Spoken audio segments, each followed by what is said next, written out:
Hello welcome back to my channel. അപ്പോൾ നമ്മൾ ഇന്ന് എന്താ ചെയ്യാൻ പോകുന്നതെന്ന് വെച്ചിട്ടുണ്ടെങ്കിൽ നമ്മൾ സ്കിൻ ടൈപ്പ് ഒന്ന് കണ്ടുപിടിക്കാൻ പോവാണ് കേട്ടോ. അപ്പോൾ അതിൻ്റെ മുമ്പ് ഞാൻ ഫേസിനെ കുറിച്ച് കുറച്ച് കാര്യങ്ങൾ നിങ്ങൾക്ക് പറഞ്ഞുതരാം കേട്ടോ.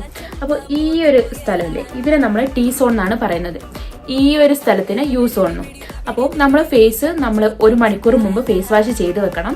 അത് നമ്മൾ വേറെ ഒരു കാര്യങ്ങളും ഫേസിലേക്ക് അപ്ലൈ ചെയ്യരുത്. ഐ മീൻ ലോഷൻ അങ്ങനെ എന്തെങ്കിലും ഉണ്ടാവുമല്ലോ, അതൊന്നും നിങ്ങൾ അപ്ലൈ ചെയ്യരുത്. അതിന് ശേഷം നമ്മൾ അധികം കട്ടിയൊന്നും ഇല്ലാത്തൊരു ടിഷ്യൂ എടുക്കുക. അത് നമ്മൾ എന്താക്കുക, ഫേസിലേക്ക് വെച്ച് നോക്കുക. ഫേസിലേക്ക് ഇങ്ങനെ വെച്ച് നോക്കുമ്പോൾ എല്ലാ സ്ഥലത്തും നമ്മൾ തൊട്ട് നോക്കുമ്പോൾ ഒരു വെറ്റായ ഒരു ഫീലാണ് നമ്മൾ ഇതിൽ ടിഷ്യൂവിൽ കാണുന്നതെങ്കിൽ നമ്മളത് ഓയിലി സ്കിൻ ആയിരിക്കും കേട്ടോ. പിന്നെ ഈ ടി സോണിൽ നമ്മളെ എന്താ പറയുക, ഈ മൂക്കിൻ്റെ ഇവിടെയൊക്കെയാണ് നിങ്ങൾക്ക് ഒരു ഓയിലി ഫീൽ വരുന്നത് എന്നുണ്ടെങ്കിൽ നിങ്ങളത് ഇവിടെ ഒന്നും വരുന്നില്ല എന്ന് അങ്ങനെയാണെങ്കിൽ നിങ്ങളത് കോമ്പിനേഷൻ സ്കിൻ ആയിരിക്കും. പിന്നെ നമ്മൾ ഫേസിൽ ഒരു സാധനവും വരുന്നില്ല എന്നാണെങ്കിൽ, ഓയിലി ആയിട്ടും അങ്ങനെ വെറ്റായിട്ടും നമ്മൾ ടിഷ്യൂ ആകുന്നില്ല എന്നാണെങ്കിൽ നമ്മളിത് ഡ്രൈ സ്കിൻ ആയിരിക്കും. അപ്പം ഞാൻ ഫേസ് വാഷ് ചെയ്തിട്ട് ഒരു 1 മണിക്കൂർ